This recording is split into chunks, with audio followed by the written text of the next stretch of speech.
I'd like to say a little bit about felt sense and the role of felt sense in the development of self-knowledge.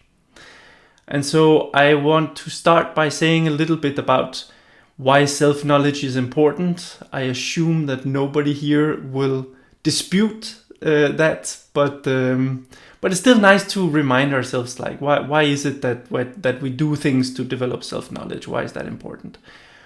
And I want to say a little bit about why it's difficult.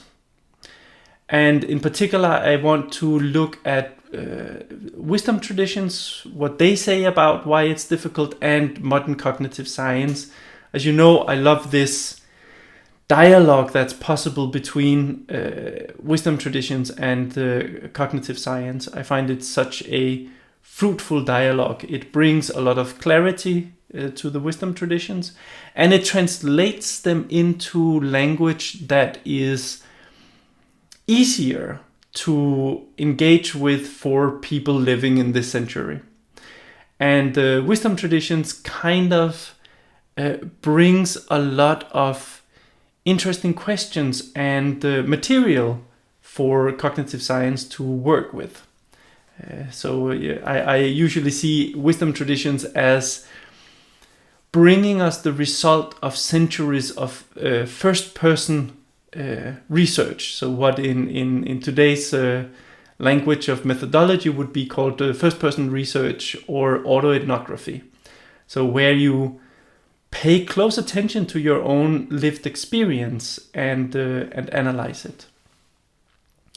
So I find that dialogue is so interesting. So I'm going to say a little bit about why developing self-knowledge is difficult and what wisdom traditions have to say about it, and what modern cognitive science, experimental psychology, and so on has to say about it. And then I'm going to turn to felt sense, say a little bit about what that is and how that can help overcome some of the difficulties that we face when we are trying to develop self-knowledge. So this is the program of the session. Good. So first things first, why is it important to develop self-knowledge? Well, it's you can say it's a key element in a lot of traditions. So psychotherapy, for example, is about developing self-knowledge. Jnana yoga is about developing self-knowledge. The Enneagram is about developing self-knowledge, and know thyself was one of the 3 inscriptions over the temple in Delphi. So it's really quite pervasive notion that developing self-knowledge is really important. And I think when we look at more into the details, like why is it important, you can say, well, we all have a lot of strategies for how to live life, how to engage with ourselves. And without developing self-knowledge, we are at the risk of following quite flawed strategies in life.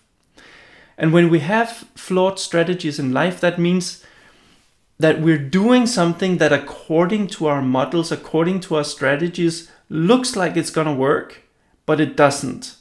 And this means that we end up living in this Kafka type world where things just don't seem to make sense to us, right? It's like we're banging our heads against the wall. We do something and we go like, this should work, but somehow it doesn't bring the results that we are expecting. And we can waste a lot of time and effort and life doing that.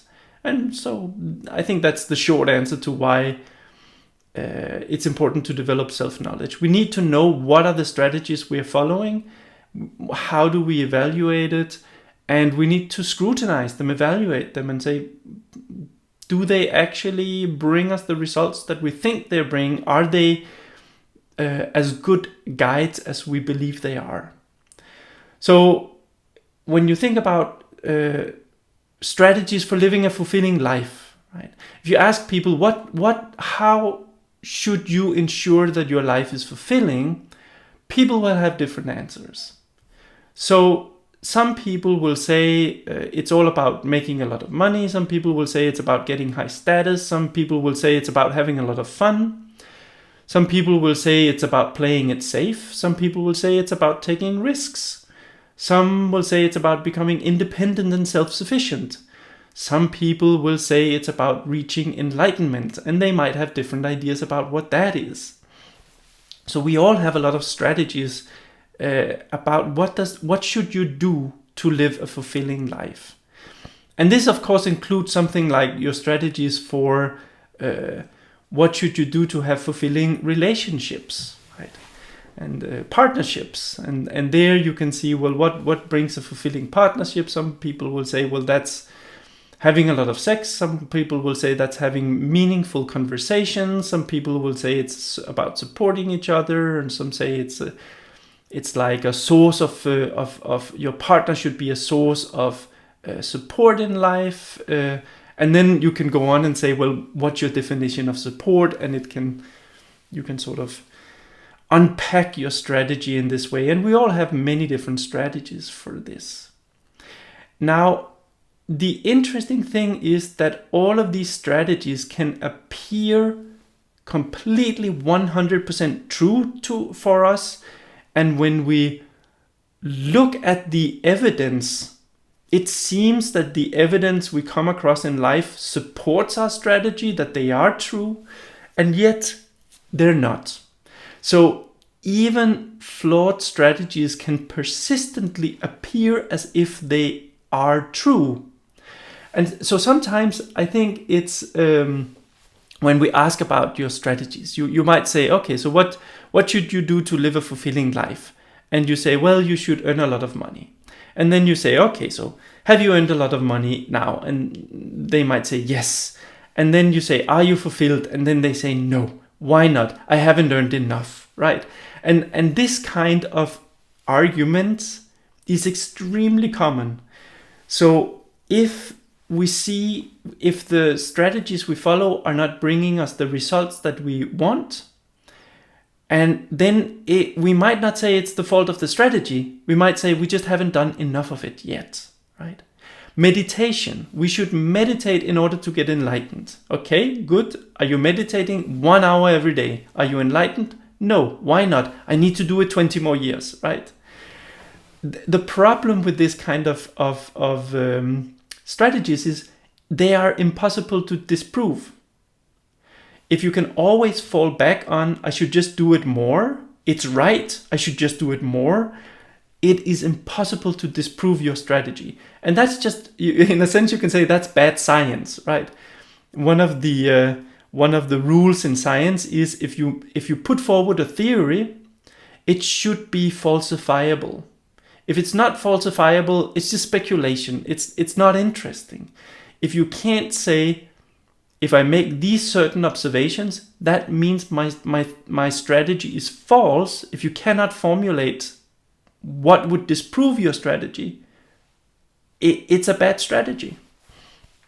It's a bad theory.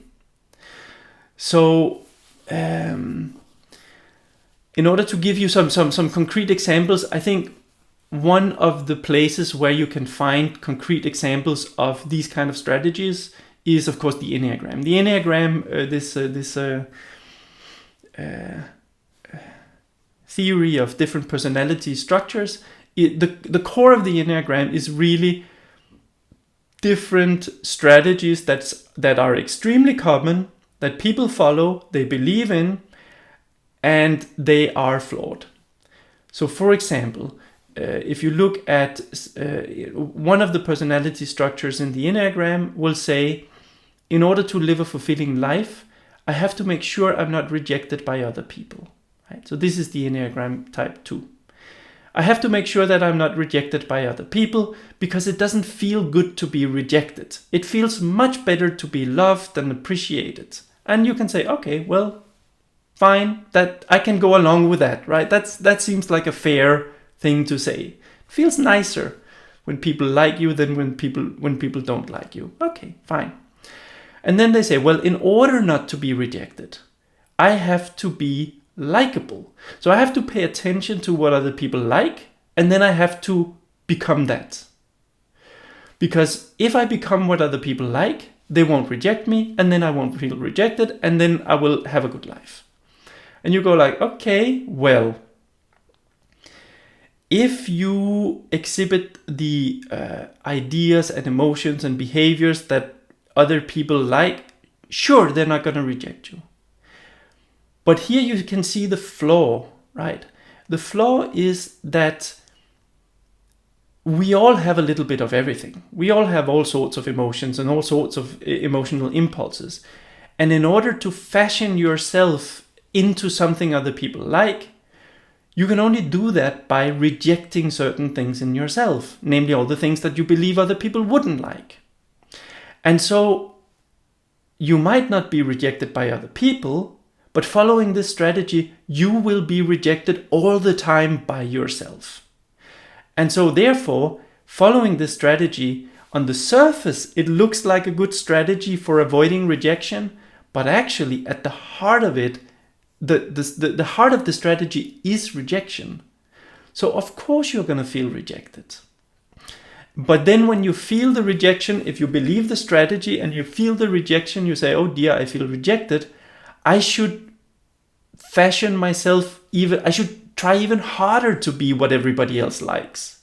Can you see how the logic, when we use the logic to tell us what to do in life, and we use the same logic to evaluate whether that was good, you create these circular, flawed strategies. Another strategy from the Enneagram that I love to use as an example because it's quite easy to understand is the strategy of the Enneatype 6. So these are people who say to live a fulfilling life, you have to play it safe, right? Safety first. Because that way you get through life and you won't have big, terrible things happen to you, or it's less likely that terrible things happen to you. Again, on the surface, this looks like quite a good rule of thumb. So sure, okay, we buy that. Then the next question is, how do you play it safe? And the Enneatype 6 will tell you the way to play it safe is to be constantly on the lookout for potential dangers. Because if you're constantly on the lookout for potential dangers, then you can spot them before they become a problem, and you can sort of proactively do something about them. And again, being proactive in preventing danger, sure, seems like a good thing. But what is it that they're trying to do? They're trying to feel safe in life, right? Feel safe in life, feel at ease in life. And then you can say, well, avoiding dangers, right? When you know you're not in any danger, sure, you feel more safe. But if your radar is constantly tuned to all potential dangers, is that going to bring a feeling of safety? No, it's not. It's probably going to make you feel more scared, right? You know this when you if you watch the news, they will tune your attention to everything that's wrong in the world and scary and potential dangers and stuff like that. How do you feel after having watched the news for an hour? You don't feel safe, right? You just don't. And while on one hand, of course, you won't be safe in life if you ignore obvious danger signs, going to the extreme of being perpetually tuned to all possible dangers is definitely not a recipe for feeling safe in life either. So this is what's flawed in the strategy. So, but when the 6 feels unsafe, how do they interpret that feeling of unsafety? They say, I feel unsafe. How do I get to feel safe? I need to be even more hypervigilant. So this is, again, you see this kind of flawed strategies for life. So in short, if you don't develop self-knowledge, then you will be guided by false ideas, false strategies, and to live a fulfilling life, it can be very good to do some spring cleaning. Notice what are my strategies for life, and do they actually work, right? So evaluate some of your ideas and conceptions and weed out the misconceptions, weed out the flawed strategies, upgrade your strategies. Of course, in psychotherapy, you talk a lot about how a lot of your strategies for dealing with life are really strategies for dealing with your family. And since your family is not representative of people in general, then strategies for dealing with your family, it's pretty bad to, or it can be pretty bad to just unreflectively generalize those strategies into strategies for dealing with everybody in the whole world. And this is why, of course, noticing what strategies you follow, noticing how you develop them, what context they were meant to deal with, and then evaluating, are they actually still useful to you? That is really important. And this is a big part of developing self-knowledge. Good. Make sense so far? Cool. So the next question is, why is it so difficult to develop self-knowledge? And we've touched a little bit on it already.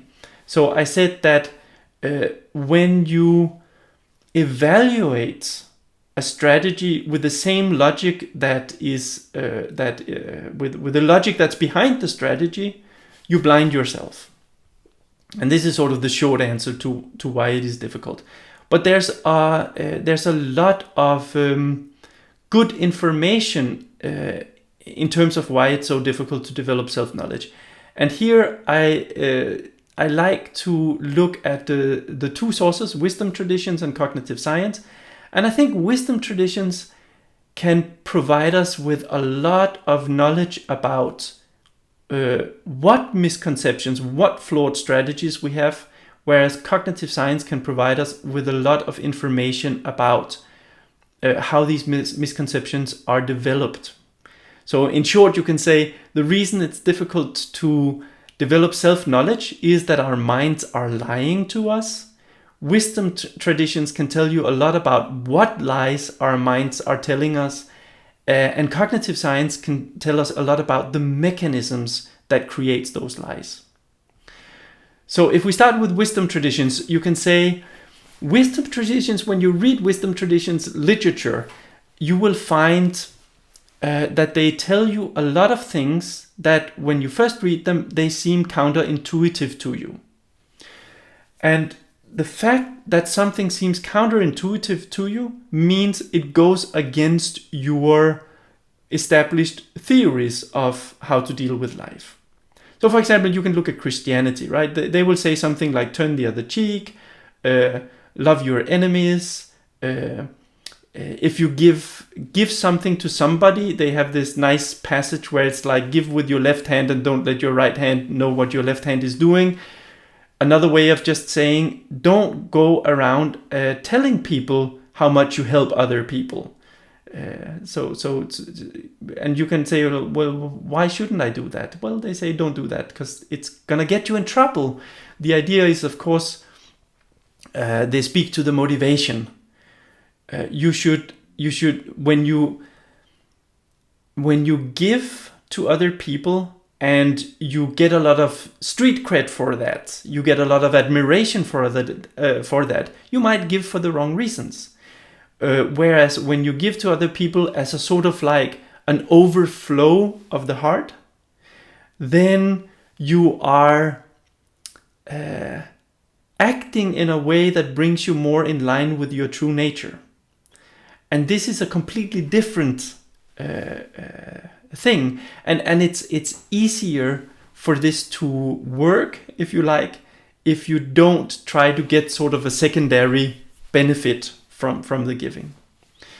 And so if you look at the other things, you can say, if you look at Buddhism, they also say some very surprising things, right? They say something like, there is no self. Maybe, do you know this, I think is it Wei Wu Wei who wrote this wonderful poem where he says, why are you unhappy? Because 99.9% of everything you think and everything you do is for yourself, and there isn't one. Right? So this gives this idea that we think there is a self, and that feeds into how we deal with life. That is a fundamental assumption that a lot of our strategies for dealing with life builds on. If that assumption is wrong, then of course our strategies are going to be flawed, right? So this is important to know. But at first glance, it sounds very strange. It's like, what do you mean there's no self? I have a clear experience of a self.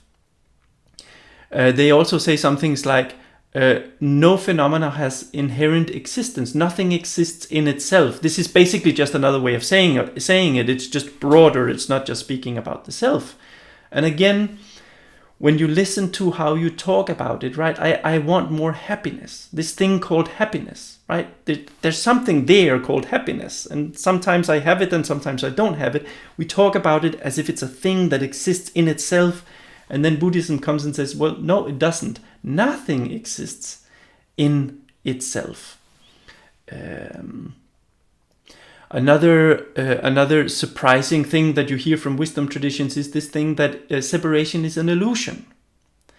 And I think most of us will say, well, okay, I feel pretty separate from other people, right? I can sort of like draw a physical boundary around me and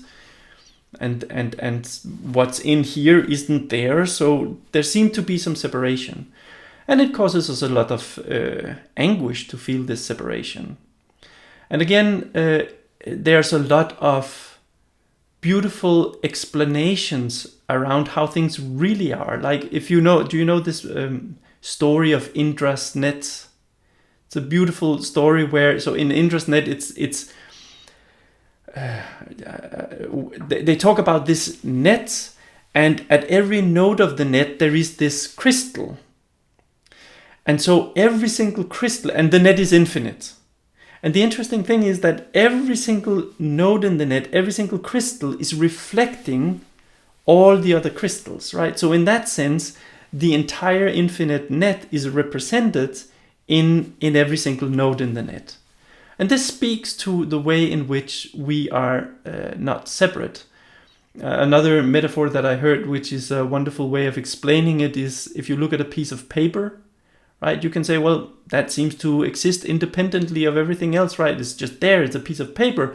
But actually, when you think about it, you can say, well, the sunshine and the tree and the water and the people who made the piece of paper, it's all in there. It wouldn't exist if it wasn't for all those other things. So in a sense, all of these aspects are embedded within the piece of paper. The existence of the piece of paper captures all of these other notes in the net. So again, there's something about this conception of separation which wisdom traditions tells us it's a misconception. And when you base your strategies on this misconception, you're likely to produce flawed strategies. Other things that wisdom traditions tells us which seems counterintuitive. Oh yes, of course, you're already enlightened, right? You look at Dakshin, you're already there. There's nothing to do. That seems to run against our everyday experience. So do you get the sense? It's like in wisdom traditions, it's really a treasure trove of pointing out all these misconceptions, all these flawed assumptions that we build our strategies for engaging with ourselves and lives on. And they really have to be corrected in order for the way we approach life to not be so flawed. In the book I've written, or I am writing now, The Five Nuts, where I sort of sum up a lot of these things and approaches to therapy, how all of this this knowledge can inform approaches to therapy, I outline 20 misconceptions. I limited myself to just have 20, and really looking at how can therapy sessions help us to bring about experiences that will correct some of these misconceptions. Because if the misconceptions are updated, then the strategies are updated, and it has these beautiful ripple effects. Think about how different your life is if your everyday lived experience was one of perpetual, unshakable connection, right? That would do something to your life. Good. So I could go on, right? There are many other things that wisdom traditions tells us. What you truly are has not been damaged by any of your life experiences. Or the wonderful thing from Sufism, if you have it, I give it to you. If you don't have it, I take it away from you, right? Also something that goes like, what? What are you saying? But of course it makes sense. Think about when you're happy and you go out into the world, every encounter is just going to be like a nice encounter. So they're much more likely that when you meet and talk to other people, you're going to go like, oh, this person is so inspiring, right? When you're in a bad mood and go out into the world, it seems like everybody is just annoying you and everybody's out to get you, right? So if you have it, it seems like the world is giving you more of it. If you don't have it, it seems like the world is taking it away from you. So many different misconceptions. So this is how I think that spiritual wisdom traditions, they are really good at pointing out all the ways in which our minds are lying to us.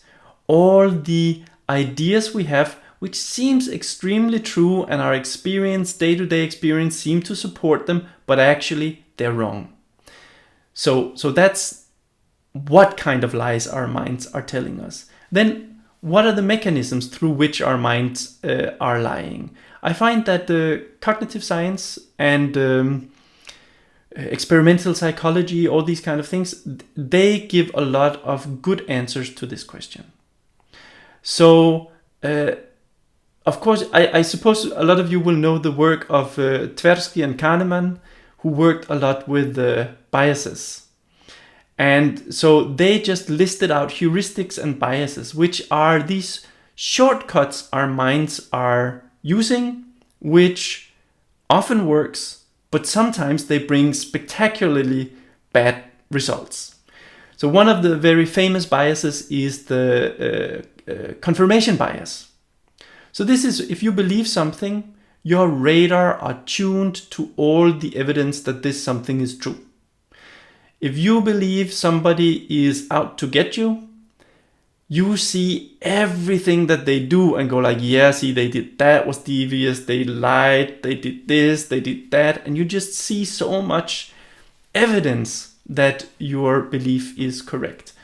If you believe, and it's positive, negative beliefs, doesn't matter. We have confirmation biases. And I think a great demonstration of confirmation bias is if you look at all the debates in the world today. There are so many debates in the world today where people are really polarized. And each side looks at the other side and go like, they are so stupid, right? They can't see what's right in front of them. And it doesn't matter if we talk about right-wing or left-wing politics or Brexit or not Brexit, or we talk about, some years ago, the whole thing about the vaccines, right? Some people were like, obviously we have to wear masks and take all the vaccines. And the other group were like, obviously we don't have to take all the masks and wear vaccines. It was very interesting to live in Denmark, because in Denmark, we were very much like, okay, we need to contain this thing and slow the spread of the virus. And our neighbors, Sweden, they were like, no, herd immunity, that's the way to go. The sooner everybody has it, the sooner everybody will get a natural immunity, and that's going to be fine. I think we're still discussing which strategy was better, right? And you look at these strategies, and if you believe strongly in one of the strategy, you will see all the evidence for that strategy and ignore all the evidence against it. So this is confirmation bias. It's difficult You have to put in an effort to seek out and empathize with things that runs against your beliefs in order to beat your confirmation bias, because your mind is not going to do it for you, right? Not automatically. Then there's another bias, which is impact bias. Have you ever tried the following scenario? You're making a decision. It seems like this decision is like, this is the crucial thing in your life, right? If you get this wrong, your life is going to be horrible. If you get it right, it's going to be fantastic. Seems so important to you. You make a decision, things happen. 1 year later, you can't even remember why it was so important. It had no real impact, right? So, well, you lost a bit of money, you gained a bit of money, but in the long run, that didn't make any difference. Maybe you lost a relationship, but then you found another person and it had no lasting impact on your happiness. But in the moment, we tend to exaggerate the impact that our actions will have, both negative and positive impact. There's a lot of research with, there's one of my favorite cognitive science guys, I forgot his name now, but he's super funny. He starts one of his, I think it's a TED talk. He says, I'm going to give you a question. What do you think will have, if you should choose between two scenarios and you should choose the one that you think is going to have the most positive impact on your happiness, would you rather win the lottery or become paraplegic, right? And you think that should be a fairly easy choice. And he says, well, actually, we have data on those two groups.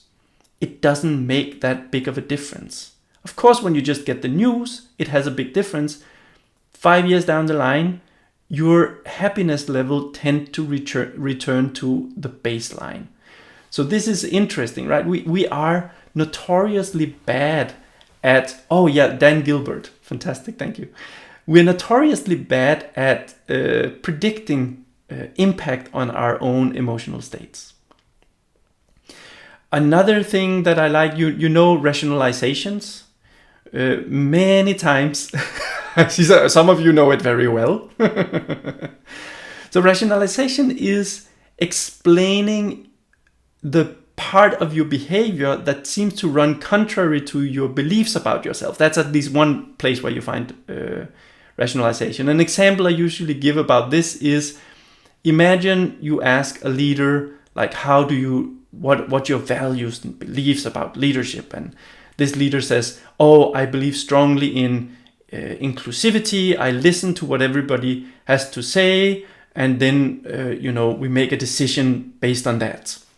And then you see this leader run a meeting, and he or she just present things and nobody else speaks. And then afterwards you say, well, you didn't ask anybody a single question about their opinion. Doesn't that kind of contradict your belief about your leadership style? And then the leader might say, oh, well, we were under time pressure. Like, of course. Right? So this is rationalization. Then there's an even more interesting thing, and this is confabulation. Confabulation is that we have a part of our brain that is extremely good at making up stuff, making up plausible stories, even in the complete absence of any knowledge. And the best way to illustrate it, I think, is I think the word confabulation comes out of research done on cutting the corpus callosum in the brain. So many years ago, there was this idea that if people have severe epilepsy, the epileptic seizure might start in one part of the brain, and then if it spreads to the whole brain, that's big problems. And then there's this big bundle of nerve connecting the two hemispheres of the brain. What if we cut that one? Then the seizure can't spread to the whole brain, right? One hemisphere is going to be saved at least. Now, doing that actually has a positive impact on seizures. But it also has a lot of other consequences, and this is why we don't do it anymore. And one of the consequences is that they discovered something very interesting. They had people focus on a dot on a computer screen, and then they put words and pictures on either side of the dot. The interesting thing about this is if you put a word on the, let's say, the right side of the screen, it will be seen by the left eye, and the left eye is connected to the right hemisphere. I think it's something like this, right? And vice versa. So that means you can feed information to the hemispheres to one hemisphere without feeding it to the other. And so the language center is in the I think it's the left hemisphere, right? That controls language and the right side of the body, and the right hemisphere controls the left side of the body. So if you show like say a picture of a hat so that it's the right hemisphere that sees it, and you ask them, what did you see? They will say, I didn't see anything. But then if you ask their left hand to draw what they saw, they'll draw a hat. And then you say, why did you draw a hat? And they go, I have no idea. So this is very interesting. Then they started showing different pictures to the different sides. And then they would have right and left hand point to the corresponding pictures. Or I think they would show different pictures to the left and right, and then have the left and the right hand point out pictures that goes with what they saw.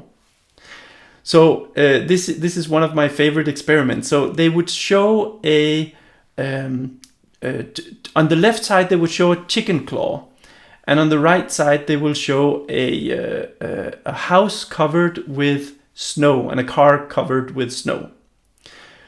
So the right hand will point to maybe a chicken, right? Because that goes with chicken claw, and that's what the client has seen consciously, and what they will say they have seen if they were asked. But then the left hand points to a shovel, and the client won't be able to explain that because they don't know that on the right side of the screen there was a house covered with a house and a car covered with snow. And so when they're asked, why did you point to a chicken and a shovel, right? They don't say, I don't know. Because they have just seen a chicken claw and they experience themselves pointing to a chicken and a shovel. Why do you do that? Their language center or will come up with a plausible story. So in this case, the client would say, oh, that's easy, right? I point to a chicken because that go with the chicken claw, and I point to a shovel because you need a shovel to clean out the chicken shit. Right? That makes sense. Perfectly legitimate associations. That's not what happened, but that's what the client believes happened because we make up stories about what happened, and we believe those stories, and they seem plausible to us. So can you see what we are up against when we want to develop self-knowledge? We ask ourselves, why are we doing this? And we say, oh, I understand it perfectly. We create a perfectly coherent and plausible story, and we're unaware that we do it, and we're unaware that it's wrong. So, yes. So in summary, it's important to develop self-knowledge in order to upgrade the strategies we use for engaging with the world and ourselves. It's difficult to us because our minds are lying to us. Wisdom traditions can reveal to us a lot of what those lies are. Cognitive science can tell us a lot about the mechanisms through which our minds make those misconceptions look plausible. So can tell us a lot about how our mind is lying to us. Okay, so what do we do about this, right? The problem is, if the mind is lying to us, then we can't use just the mind to get us out of this pickle. Right? That would be like saying, well, okay, so I have this tool, and I want to use the tool that is lying to me to weed out the lies. Right? That's not going to work. So in comes felt sense. So felt sense is coined by Eugene Gendlin, a guy who had Carl Rogers as a PhD supervisor. Pretty cool. And part of his PhD, he asked the question, we have all these different kind of therapies. Which one is the best? Right? That's a fair question. We have all these options for therapy. Which one is the best? And so, for example, some of the famous ones that were around was Albert Ellis had developed rational emotive therapy, which later turned into CBT. Fritz Perls, of course, with Gestalt therapy, and Carl Rogers with client-centered therapy, or person-centered therapy. And so Rogers, of Eugene Gendlin, looked at these different therapies and measured a lot of different things, like what's working, had a lot of different measures for progress, and try to figure out, can I pinpoint what is working? And what he found was something very surprising. He found that what makes the difference between clients who get a lot of progress and clients who do not is not what kind of therapy is used. It's not even what kind of which therapist they use. One of the greatest predictors for progress was something that the client did. He noticed that if the client included felt sense language, they got more progress. And so we thought, could we use this to create a new form of therapy that emphasizes felt sense? And of course, that is where focusing came from. So in focusing, you look at a problem and then you tune into the felt sense, and you allow that to inform you, you can say. And I think the nice way of looking at this, it's like, or maybe I should say first, what is felt sense, right? Felt sense is not just, you can say if you pinch, then you feel pain and stuff like that. So felt sense is not just like physiological felt sense. It's also what you could call inner atmosphere. So if you have a heavy heart or a light heart, doesn't mean anything happened to, your physical heart. It didn't get lighter or heavier, but it's describing a feeling, an internal feeling. Or if you have like a sinking feeling when something bad happens, or you have an energized and expansive feeling when something good happens, right? This kind of felt sense states, that's what we're talking about when we're talking about felt sense. And we can use that as a fantastic tool for correcting some of the misconceptions, for weeding out the misconceptions and for correcting them, by doing first-person experiments where the data comes from the felt sense. So, for example, let's say you have the idea that happiness comes from making a lot of money, and therefore it's important to climb the organizational ladder, right? Let's assume that's your strategy. Now we can start asking questions, including felt sense. So we can say, okay, when was the last time you got a promotion, for example? Or is it they say, oh, that was like, I don't know, let's say last month, right? It's fresh in memory. How did you feel? Oh, it was fantastic. I felt like expanded, I felt light, I felt joyous, energized, all these kind of things. Okay, fine, good. How long did you work to get the promotion? Oh, it took 2 years. Hard work, 2 years, right? Okay, what did you feel in those 2 years?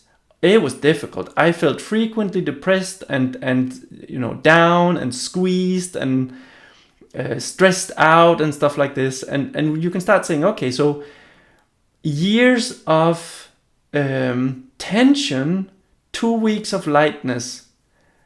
Is this a good strategy, right? It doesn't seem like, if you look at overall the felt sense that this produces, something seems odd about it. And you go, okay, well, maybe you can start reflecting on it, and maybe you can see, okay, so maybe I squeezed myself, and actually what brought the lightness and the happiness when I got the promotion, it was not the promotion that caused it. It was because I gave myself a break. And then you can say, well, actually, maybe I could give myself a break even without getting a promotion, right? Maybe that would be a better approach to life, being less hard on yourself. So you can see how the felt sense feeds in data that can help you reflect on your strategies.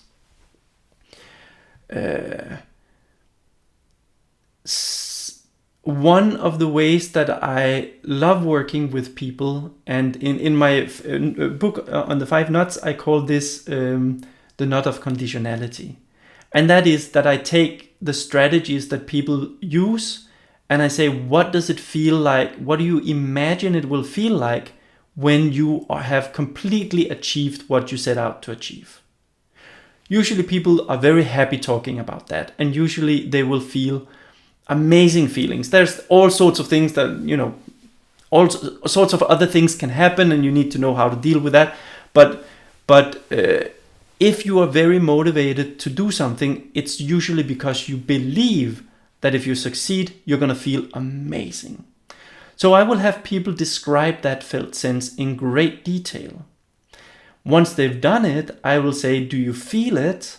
And they do, because you can't describe that kind of felt sense without actually also feeling it. And then I will say, well, actually, if you feel it now, that's peculiar, because that means that felt sense can't, at least the only way of creating that felt sense can't be to achieve the thing that you wanted to achieve, right? It reveals something about the strategy that you might not see unless you include the felt sense in your explorations. Another way I love to work with felt sense is looking at the kind of inner states that people are avoiding. We all avoid certain feelings, right? Some people avoid loneliness, some people avoid anger, some people avoid frustration, some people avoid hate, some people avoid desire, right? Many people in spiritual traditions avoid desires and stuff like that. Maybe we avoid sadness. So there's all sorts of things that we avoid. And we think the key to a fulfilling life is to avoid those states. On the surface, it might look true, but let's bring in felt sense. So let's say, for example, somebody says, in order to have a happy life, I need to avoid feeling anger and frustration. Good. Then I will ask questions like, okay, so remember the last time you felt anger, and just describe not all the circumstances and, all the bad people that did something to you and, all this kind of stuff. Just describe the felt sense of the anger. And when they do that, again, it takes a little skill to get them to describe the felt sense of the anger and not the felt sense of all their reactions to the anger and their fear about the anger and stuff like that. But when they describe the felt sense of the anger itself, they will say, well, it feels warm, it feels expanded, it feels energized. Many times they will the penny will drop by itself. They will say, hang on a sec, I feel intensely alive now. Right? And that shows something so interesting, and that is this thing, surprising thing, that many times all the things we avoid in life, when we explore the essence of them, the felt sense essence of them, we discover that they are the same things that we seek in life, right? This is completely counterintuitive to our mind, but it chimes with a lot of the things that we are told from ancient spiritual traditions.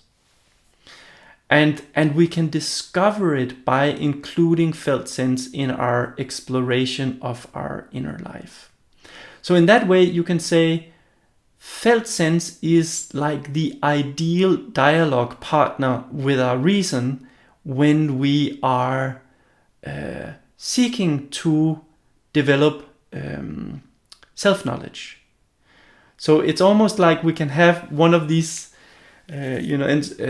Plato have all these wonderful dialogues, right, where Socrates talks to people, and a lot of insight is generated from these dialogues, and it's in the dialogue that this can be developed. And in the same way, when we have reason and felt sense in this dialogue, exploring our beliefs about life, beliefs about ourselves, and so on, it can bring out dialogues that are extremely fruitful and that brings a lot of self-knowledge. So this is why felt sense is so important for the project of developing self-knowledge. Cool.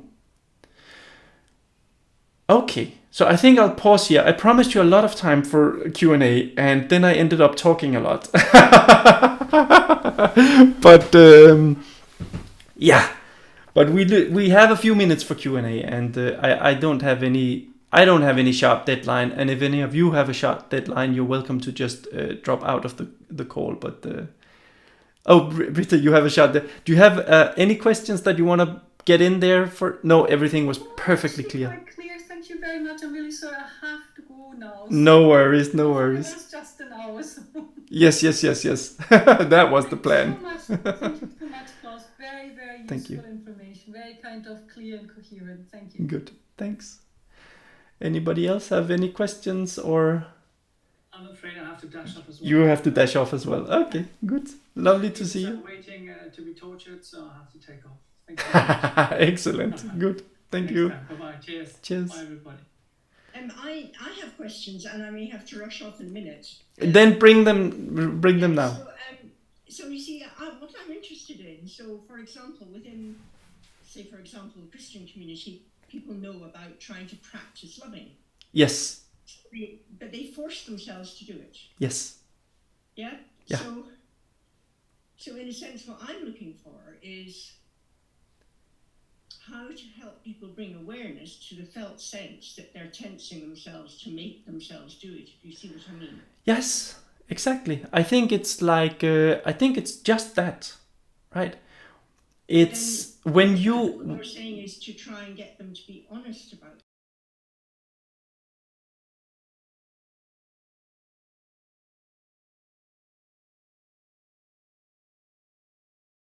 their felt sense. Yeah. And I think one of the key ways in which, because there's a lot of their self-identity hinges on being a kind person, a loving person, right? So if you go to them and say, look, you get really tense, you're forcing yourself to do it, this is not actually what Christianity is about. That's a big hit to their sense of self. So I think one of the things that I do a lot is I normalize not being kind. I say we're all unkind every now and then. And I think the first thing to do is to get rid of the intense judgment around the unkindness. Because when you get rid, and you can do it in different ways. One way is just to say like, look, it's just human, right? Stop trying to be something more than human. It's normal and it's not terrible. If you have the intention to be kind, wonderful, but recognize when you're not kind, and it's kind of okay. That's one way of doing it. If they still don't say like, yeah, you might be unkind sometimes, but I don't, then sometimes I bring out a little bit of the heavier artillery. And I will say, well, actually, when you look at a person that's not kind, what do you think about that person, right? Chances are they're going to say some very unkind things about that person. And you just point that out. You say, like, if you can get them to say what they really think about some outrageously unkind person, you go like, that seems like a very unkind statement. And then you have to say, and that's fine. I understand why, right? It's like you look at somebody who's, I don't know, torturing people or something like that, and they say that's terrible and they should, the world would be better off without them. You go like, yeah, of course the world would be better off without them. No doubt about your assessment of the situation. I'm 100% agree with you. It's very understandable. And it isn't particularly loving to say that. It's fine to say it, but it's not exactly loving. Can we explore the felt sense of saying it, right? Sometimes when you get people to be candid and blunt in their negative opinions, and then you explore the felt sense of that, they discover that there's a lot of energy in it. And then they might get more willing to include that in themselves. When they feel the aliveness and the passion in itself, they go like, well, actually, that they might like it. And if they like it, they're more likely to be empathetic towards the part of themselves that are saying something that isn't directly kind. And then, because basically what you're trying to do is heal an inner split. The reason that they are tense in their efforts to be kind is because they've split off everything they see as unkind in themselves. And sometimes if you can get to that, if they can recognize that there are parts in themselves that are where the prime objective is not being kind, and you can say, well, when you try to be kind, you're pushing those sides of yourself aside, and that is not an act of kindness, right? You trap them in a place where they recognize that they cannot be 100% kind. If they're in a conflict with another person, like sometimes I would go to simple things also, like if they say, okay, have you ever experienced somebody asked you to help them move and you don't want to do it? And if they say no, they are lying, right? It's like somebody asked a favor and your first impulse is you don't want to do it. But then you do it because you want to be kind, right? In that situation, either you're kind to the other person or you're kind to the part of you that doesn't want to do the favor. You can't be kind to both. Now, the way I see it, the more you heal the inner splits, the more love is something that will flow naturally from you. Okay. And that's what Christianity, in my view, is talking about. Yeah, actually, this is another good way of trapping them, right? It's like, so if they say they've ever done a favor to somebody else, even though they didn't want to, then you can say, okay, so you were lying to them.